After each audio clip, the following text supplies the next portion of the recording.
Usaha udah maksimal, penampilan udah rapi, tapi tetap gagal juga di interview. Tenang, lu gak sendirian. Banyak kandidat yang udah punya skill set yang bagus, experience yang variatif, dan lulusan dari universitas yang top, tapi tetap ditolak juga. Kenapa bisa gitu? Dan yang paling penting, gimana cara lo nge-improve-nya? Di video ini, gue akan coba bahas kesalahan-kesalahan fatal yang bikin orang gagal di sesi interview. Plus, cara ngatasinnya biar lo lebih siap. Jangan di-skip. Karena di video ini, nanti gue akan coba ngasih strategi konkret biar lo lulus interview.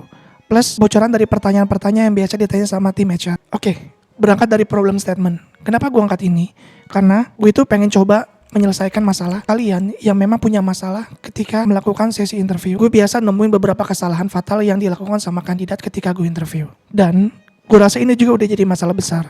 Karena gue coba tadi cek data, menurut riset yang dilakukan oleh Glassdoor, dari 100 kandidat yang melamar, hanya sekitar 2% yang nyampe di tahap offering. Itu berarti cuma 2 yang berhasil dan 98%-nya itu gagal di tahap screening atau di tahap interview. Dan kalian tahu nggak, kesalahan utamanya itu bukan karena di skill atau di pengalaman kalian, tapi karena kalian belum bisa menjual diri kalian dengan baik. Interview is about how to sell yourself in a good way. Entah jawabannya nggak jelas, entah kalian juga nggak bisa kasih jawaban yang konkret, atau mindset kalian yang salah dalam menghadapi interview. Kalau lo ngerasa sering gagal, coba cek dulu.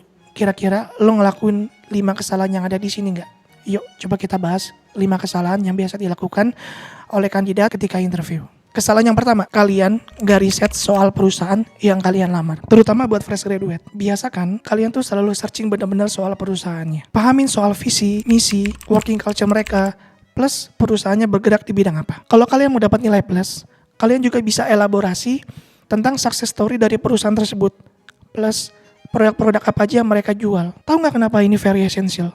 Karena biasanya HR itu suka ngetes kalian dengan pertanyaan, what do you know about this company? Atau pernah nggak kalian dengar soal perusahaan ini? Kalau keluar pertanyaan itu dari HR, dan biasanya memang keluar, mereka itu mau ngetes seberapa dalam ketertarikan kalian dalam melamar di perusahaan itu. Bayangin kalau kalian jawabannya ngangengong nggak jelas, langsung auto cut sama HR, dan kalian kelihatan kalau kalian nggak punya point of selling. Kalau gitu, apa solusinya buat ngindarin kesalahan itu? Solusinya adalah kalian biasakan riset dulu tentang perusahaannya. Buka websitenya langsung, lalu kalian baca kompronya atau company profile-nya. Atau kalau misalnya website-nya nggak jelas atau nggak ada info tentang perusahaannya, kalian bisa coba cek itu di Glassdoor atau di LinkedIn. Cek review plus beberapa deskripsi dari perusahaannya. Once kalian riset, kalian harus bikin catatan soal apa yang kalian riset tentang perusahaan itu. Supaya lebih gampang, kalian bikin 2 catatan. Catatan pertama, itu tentang perusahaannya itu seperti apa. Sedangkan catatan yang kedua adalah catatan tentang posisi yang kalian lamar. Kalian bisa tulis requirement-nya seperti apa, job role-nya seperti apa, skill yang dibutuhkan seperti apa, kontribusi yang udah pernah kalian lakuin, entah itu di organisasi atau di perusahaan kalian yang sebelumnya itu seperti apa.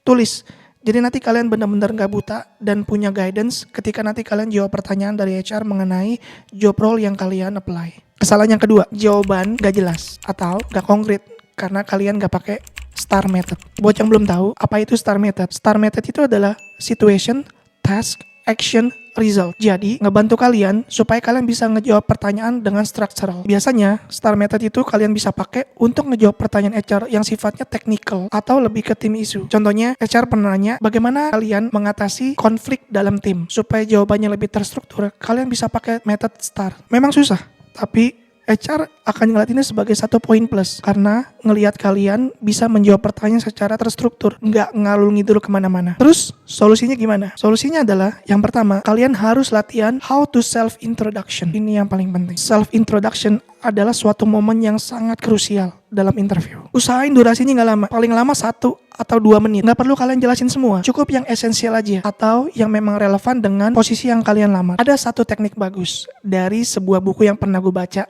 Judul bukunya itu 60 Seconds and You're Hired, karya dari Robin Ryan, yang mana bisa ngebuat lo ngelakuin self introduction dengan lebih baik, plus ngebantu cara lo ngejawab pertanyaan dari HR dengan jawaban yang lebih efektif. Nama tekniknya The 60 Second Sell. Intinya, lo harus bisa ngejual diri lo selama 60 detik pertama supaya HR langsung tertarik.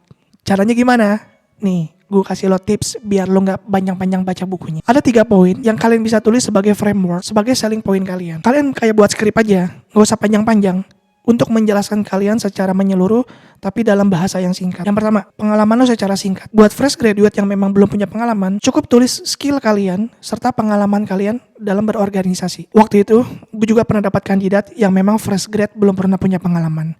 Dari situ dia ngejelasin pengalaman dia berorganisasi, yang mana ngebuat gue amazed karena pengalaman dia dalam berorganisasi itu lebih baik. Karena cara dia berkomunikasi, cara dia menyelesaikan masalah, cara dia menyelesaikan project, itu kelihatan dalam pengalaman dia berorganisasi yang dia tulis di CV-nya dia. Yang kedua, prestasi dan achievement. Ini juga framework yang kedua yang penting buat kalian bisa dapat nilai plus. Jadi bisa ningkatin probabilitas kalian untuk diterima sama HR atau sama user.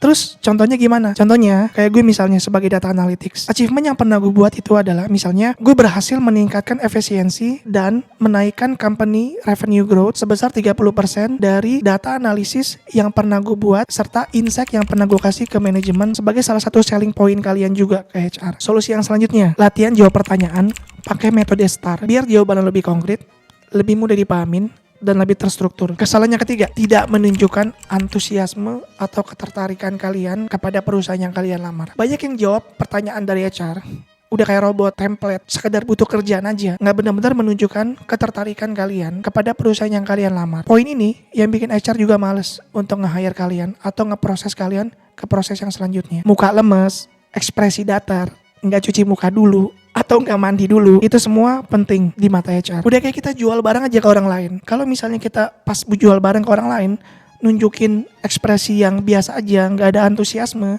orang juga akan malas beli. Ujung-ujungnya barang kita nggak akan kejual. Ubah mindset kalian tentang interview.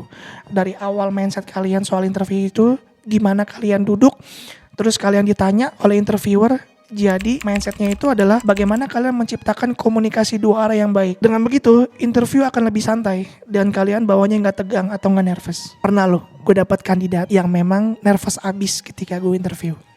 Ketika gue tanya, dia itu nggak bisa jawab pertanyaan gue dengan baik dan benar. Sampai gue tegur waktu itu, kenapa kok nervous banget? Ya memang dia mengakunya belum pernah interview sama sekali. Ketika itu, gue tarik dia ke situasi yang lebih santai. Jadi nggak terlalu tegang buat dia dan dia bisa jawab pertanyaan gue dengan benar. Terus solusinya apa untuk kesalahan ini? Solusinya tunjukin antusiasme lo. Pede aja, kasih tahu ketertarikan lo secara spesifik di perusahaan ini. Karena mungkin kalian juga pernah dapat pertanyaan yang sering diucapkan sama HR, yaitu kenapa kalian tertarik untuk melamar di perusahaan ini? Untuk jawab pertanyaan ini, kalian bisa jawab dari dua sisi. Sisi yang pertama dari sisi perusahaannya. Kasih tahu kenapa saya melamar di perusahaan ini? Karena ketertarikan saya dalam kesuksesan perusahaan ini dalam membangun sebuah branding. Dan saya melihat perusahaan berfokus pada inovasi serta, lo bisa sebutin tuh success story-nya di perusahaan itu serta produk-produk unggulan yang dijual di perusahaan itu. Nah, yang kedua, lo bisa masuk ke posisi atau job role yang kalian lamar. Ceritain gimana pengalaman kalian sama ilmu kalian itu relevan dengan job yang kalian lamar. Kesalahan yang keempat, gak bisa jawab pertanyaan soal gaji dan ekspektasi karir. Banyak yang grogi nih soal pertanyaan mengenai gaji yang ketika ditanya akhirnya nyebutin angka yang terlalu rendah atau angka yang terlalu tinggi atau bahkan gak nyebutin angka sama sekali. Kalian jadi ketahuan kalau gak ada persiapan atau gak riset sebelumnya mengenai salary yang kalian lamar. Solusinya riset soal gaji. Cari average salary sesuai dengan company atau job role yang kalian lamar. Kalian bisa pakai ChatGPT atau kalian bisa cari di Glassdoor atau di LinkedIn. Ingat, tentuin angka, jangan ngawang atau ngasih angka yang gak jelas. Ini penting buat kalian ngasih angka untuk ngukur value kalian. Kesalahan yang kelima yang biasa selalu dianggap sepele tapi kesalahannya fatal, yaitu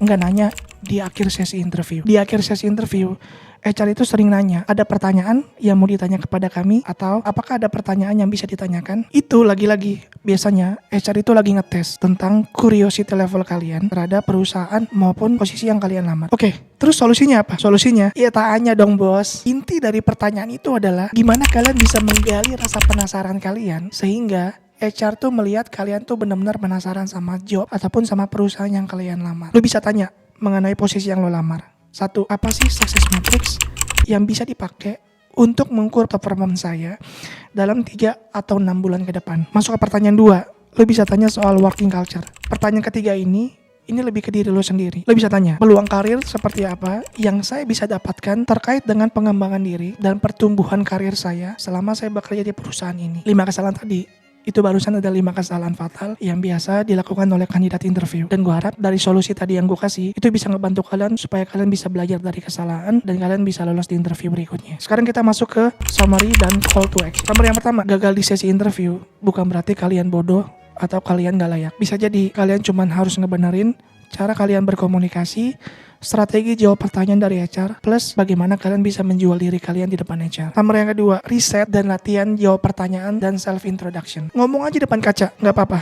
Ini juga bisa ngelatih level PD kalian ketika kalian ngomong sama user atau kalian bisa ngomong sama HR. Yang paling penting, jangan minder karena kalian udah banyak gagal di sesi interview. Gue mau kalian nanamin mindset ini. Penolakan yang gue dapat selama ini buat ngurangin jatah gagal gue. Kalau jatah gagal gue makin berkurang, berarti kemungkinan gue untuk berhasil jadi makin gede. Interview selanjutnya harus berhasil. Sekarang kita coba rekap solusinya. Rekap solusi yang pertama, riset perusahaan maupun posisi yang kalian lamar. Ibarat perang, kenali musuh kalian dulu sebelum kalian perang. Rekap solusi yang kedua, pakai STAR method atau metode STAR untuk ngejawab pertanyaan dari HR supaya jawaban kalian lebih konkret dan lebih terstruktur. Ayo, ada yang masih ingat nggak tadi STAR apa? Situation, Task, Action, Result. Solusi yang ketiga, tunjukin antusiasme lo dan ketertarikan lo terhadap posisi dan perusahaan yang kalian lamar. Jangan pasang muka lemes kayak cakwe yang udah lama digoreng. Rekap solusi yang keempat, riset gaji sebelum interview. Ingat untuk selalu kasih angka untuk mengukur value kalian. Kalau memang lu nggak pede untuk kasih angka,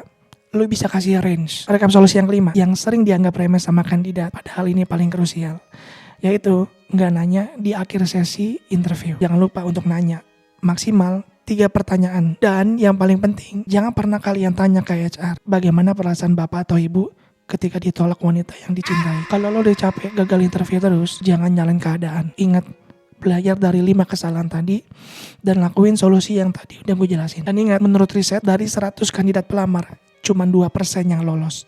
Artinya mereka yang lolos hanya mereka yang punya persiapan. Kalau lo pernah punya pengalaman yang menarik ketika lo interview, please tulis di kolom komen, atau mungkin lo punya pertanyaan mengenai interview yang nanti bisa gue jawab.